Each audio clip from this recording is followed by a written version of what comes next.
Welcome back to another Porsche Car Whisperer video. If this is your first time checking out my channel, my name is Mason Gilchrist and I cover everything Porsche. And today we're going to be talking about how important your tires are for your Porsche and exactly what is this N rating that you see on the sidewall of a Porsche tire. It is said that as many as 70% of all Porsches are still on the road today. This fact would not be possible if we still weren't producing tires for classic Porsches from 1950 all the way up to present day. So let's go ahead and dive deep and figure out what some of these numbers are on the side of your Porsche tire and how important is this N rating, and should you actually buy an N-rated tire for your Porsche? Let's get into it.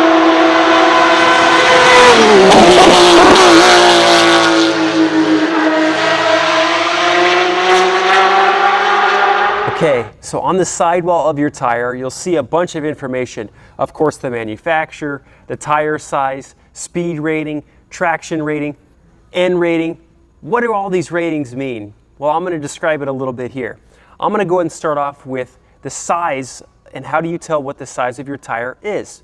There's going to be a set of 3 different numbers on all tires. On this particular car, it's going to start with a 245. What is the 245 and where does it come from? Well, 245 on this tire is actually the width, and that's going to be measured in millimeters. The second number is actually going to be the aspect ratio, or how tall this sidewall is. On this car, it's a 35. The next set of numbers, or the next number, is going to be a ZR20. The 20 is just the diameter of the particular wheel, and the ZR is a really high speed rating for any tires that go 186 miles an hour or more. So of course this tire has passed the test. You're also going to see a tread wear.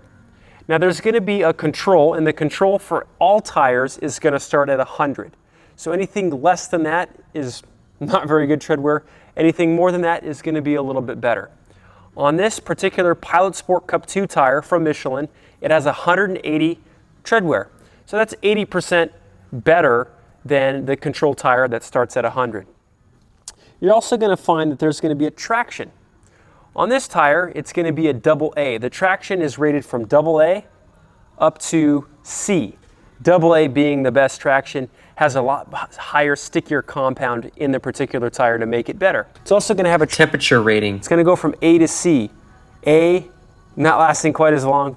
C, of course, lasting a little bit longer. Being a sports car tire, a lot of the tires don't last very long. I've found a lot of the sports cars, if they're a rear-wheel drive sports car, as in this GT4 is here, you may get 10 to 15,000 miles at most out of the tires. Now, if you're tracking it, that's a completely different story, but that's probably what you'll see, as these tires don't necessarily last a long time, but they're all about performance. You're also going to see on here is going to be a DOT number. The first set of numbers on the DOT number is just going to be that particular tire's serial number. The last 4 digits are what is really important. That states the week as well as the year that that tire was manufactured. So for example, on this tire, it says 4418. That means that this tire on this GT4 was produced the 44th week of 2018. Now, this being a 2016 car, I can tell you that this is not the original tire that came with the car. Most of the time, the tire, if it's the original set of tires, you'll be able to tell this tire would probably be from somewhere in 2016, most likely. Now, that's not, of course, a fail-safe, but you may be able to tell if that was the original tire or not. There's also going to be, on this tire, there's a 91Y. That is the load rating for the tire as well as a speed rating. Y is the best speed rating or highest speed rating you can get. That's 186 miles an hour or more. Most Porsche tires are going to have from W up to Y for their speed rating. Of course, our Macans and Cayennes probably not going to be hitting 186 miles an hour, but that has a pretty good speed rating as well. Now, what is this infamous N rating and what does it mean? Well, with Porsche, we develop the tires in conjunction with the car. A lot of other manufacturers, they just may find a tire, grab it, and throw it on the car. Not with Porsche. That's part of what this N rating actually means. This tire was developed in conjunction with this GT4 here. So with a lot of the manufacturing of the tires, it usually takes around 36 to 48 months to produce a tire, depending if the car was a refresh or not. So Porsche will give early specs to the tire manufacturers so they can start developing a tire. They'll bring the tires to Porsche. It's going to go through a set of 33 different criteria: handling, G-forces, braking, how well does the tire actually do in rain or any type of wet surface. There's 33 different criteria that this tire is going to have to go through for it to be able to pass and be an N-rated tire. If it doesn't meet these criteria, it's not going to be an N-rated tire. So a lot of the tests that these manufacturers do are either going to be somewhere in Southern Europe, or they're going to, a lot of times go to New Zealand. This is going to test nice weather in the southern part of Europe, or maybe some more extreme temperatures. So Porsche will actually ship vehicles out. These tire manufacturers will ship a bunch of tires in, and Porsche is going to put these tires through their tests. If they don't pass all the tests that Porsche likes, or the vehicle isn't handling as well as maybe it should, or it's not doing as well as maybe it's doing on some of the other tires, those tires are going to be thrown out and not going to be considered for an N rating and be considered a tire that you can put on that particular Porsche model. So the N rating is going to start always with an N and then a 0. That means that's the very first iteration of that tire. Any subsequent ratings are going to be N1, N2, all the way up to N6. So with the N0, that's going to be the first iteration of that tire. This 2016 GT4 has an N0. I'm going to show you guys what this particular tire looks like. Then we're going to get over to the 2020 GT4 and what does that tire look like as well. So on the sidewall of this 2020 Cayman GT4, it has an N1 rating. That means that this is the second iteration of the tire. That 2016 model that we were just looking at, that's the first iteration. So this is even an improved, new and improved version, almost kind of like the car. That was the first GT4. This is the second GT4. This, of course, has a little bit better performance. You can see here that the sidewall even looks a little bit different on how it cups the wheel than it did in that first generation of the tire. This has a lot to do. If you guys haven't had a chance to see why 12 seconds and how this vehicle produces to make 12 seconds better around the Nuremberg Nordschleife than its predecessor, the 2016 GT4, go and check out my link up above here. This second generation tire is going to help this car achieve part of that 12 seconds. Not only is the downforce as well as the engine, but the tire has a huge part of that. So the tire is the most important part of how your vehicle actually touches the ground. Tires are very important for a lot of performance. That's a lot of the reason that Porsche puts their tires through a very rigorous standards before they're considered to be able to put on our car. We don't want subpar tires, because if those tires aren't very good, then we won't get maximum performance out of our Porsche. Okay, so this takes us to another very important part. How do you know when to change your tires on your Porsche? Well, there's actually going to be, on all sections here of the tread, there's going to be these little wear bars. All tires are going to start a little bit different with their tread. Of course, an SUV is going to have a little bit thicker tires. It's going to have a lot more deeper tread than this sports car. These tires look really good. They almost look like they're brand new here on this GT4, is when you get to these wear bars, which are going to be here in the tread that helps wick away the water. Once you get really close to the wear bars, regardless if it's on the inside or the outside, you need to replace your tire. Easiest way to check, I'm sure you guys maybe have heard of the penny test. You can put the upside down of a penny and check and see how much of old Mr. Lincoln's head is showing. If a lot of his head is showing, it's time to replace them. I would just say probably stick with these wear bars. As soon as it gets close to them, it's time to replace. Now, if let's say you get a nail in one tire but not in the other, when do you know when to replace them? Well, if there's 30% difference from a new tire to the tire tread depth on the other side, that's when you should replace them. Anything greater than 30%, that's when Porsche says you need to replace both. It doesn't matter if it's either front to back, but side to side, it definitely needs to be replaced. Now, Porsche also recommends, if you can no longer get the particular N rating of tire, that you replace the tire, and maybe all 4 tires, if they have changed the N rating because the tire has changed. Now, Sometimes that may not be possible, but that's something that Porsche recommends. And that's how you should check to see when you need to replace your tires. There's also going to be different types of tread wear and to know what maybe needs to be done with your tires. So, for example, if you have excessive wear here on the outside or even here on the inside, that means that you have excessive toe wear and that you should definitely get an alignment because your alignment is out of whack as you're getting excessive wear here on the outside or on the inside. Now, there's also something called camber wear. It's going to be hard to tell, but the tire may also be a little bit angled. That's because the camber is put out. If it's a track car, you're probably going to get some camber wear. So that's also, the alignment has been exaggerated. Alignment is highly recommended. You may also get some center wear, where there's just a lot of excessive wear here in the center, but not necessarily here on the outsides. That's if you've overinflated your tire way too much than what it is recommended to be inflated to. There's also going to be edge wear as well. If you get a lot of excessive edge wear, either here on the inside or both, inside and outside, not just one side, that means you have underinflated your tire and that you need to inflate your tire a little bit more.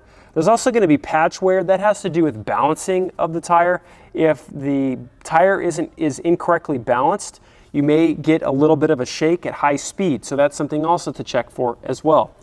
So those are different types of wear that you may get, and that if you're getting any types of either inside or outside wear or even the angled wear, that's time to get an alignment. I always recommend getting an alignment every time you replace your set of tires, just because in the long run it'll save you money. If you burn through your tires a lot quicker because your alignment isn't set up, that doesn't make sense. So I would recommend getting an alignment every time you replace your tires. So here on the inside of the door jamb, you're going to see the recommended PSI of your tire, and that's going to be when the tires are cold or cold pressure. But sometimes even setting it to this particular standard that you're going to find here on the inside of the door jamb, that may still not make your car happy, and you may still be getting a warning in the instrument cluster as to that the tire is still low. So let me go ahead and show you guys how to set up the tire settings here in the instrument cluster. Okay, now that we're inside the vehicle, I'm going to show you guys how to set up what type of tires you have and how to check how much tire pressure, either plus or minus, the tire is based on what the computer setting says. There's going to be several different options on the inside of the tire settings. One's going to be a comfort pressure, one's going to be a normal pressure, so they're all going to change, and that's going to tell the tire pressure sensors on the inside of the wheels that the tires need to change. Of course, if it's a comfort setting, then you're going to want a little bit lower tire pressure setting. It's going to make the ride a little bit softer.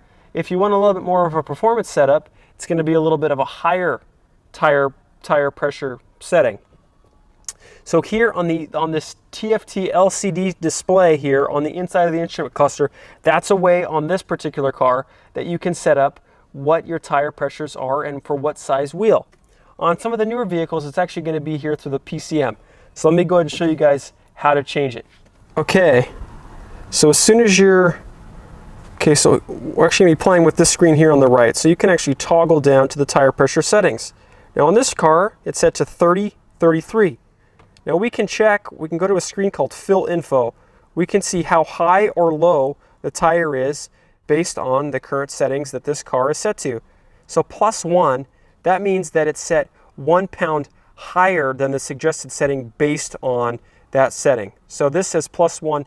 0 means it's right on. That means that the computer wants these tires in the rear to be at 33, and it wants the fronts to be at 29. 30's close. They may fluctuate as the tires get a little hotter. So that's in the Fill Info screen. So you can see that. Here, if it's getting lower than, then it will start to show a warning. And if it goes all the way down to -4, the warning will pop up here on this screen, and you'll also see a tire pressure warning over here on the left-hand side too, which you can see that's going to be that little warning that'll pop up. So if it's at -4, that's suggesting that you need to just fill up your tire 4 pounds of pressure as it has lost tire pressure. On average, every 1 to 2 months, the tires will lose a pound of pressure. So If this isn't changing very abruptly, then most likely the tire has just lost a little bit of pressure over time.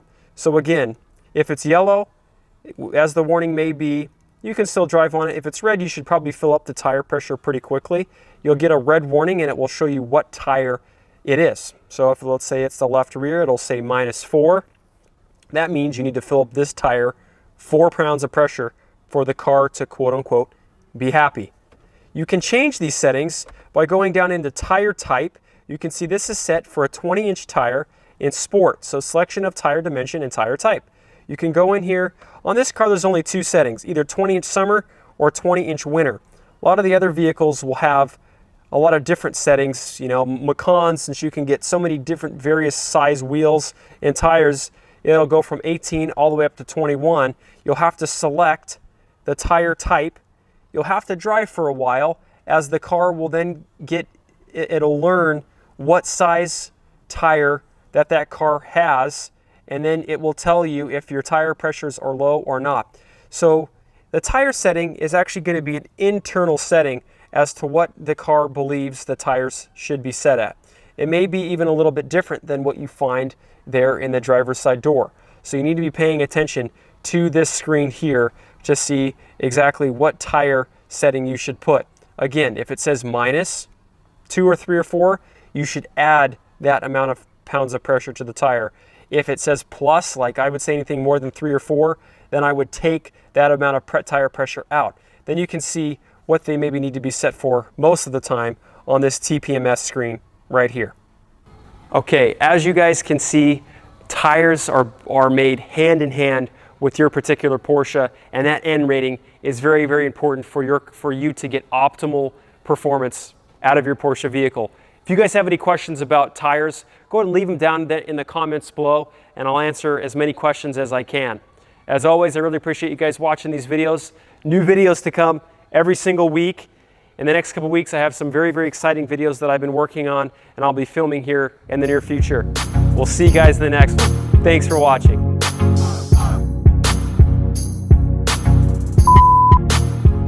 Most tires just pretty much sit on a postcard size on the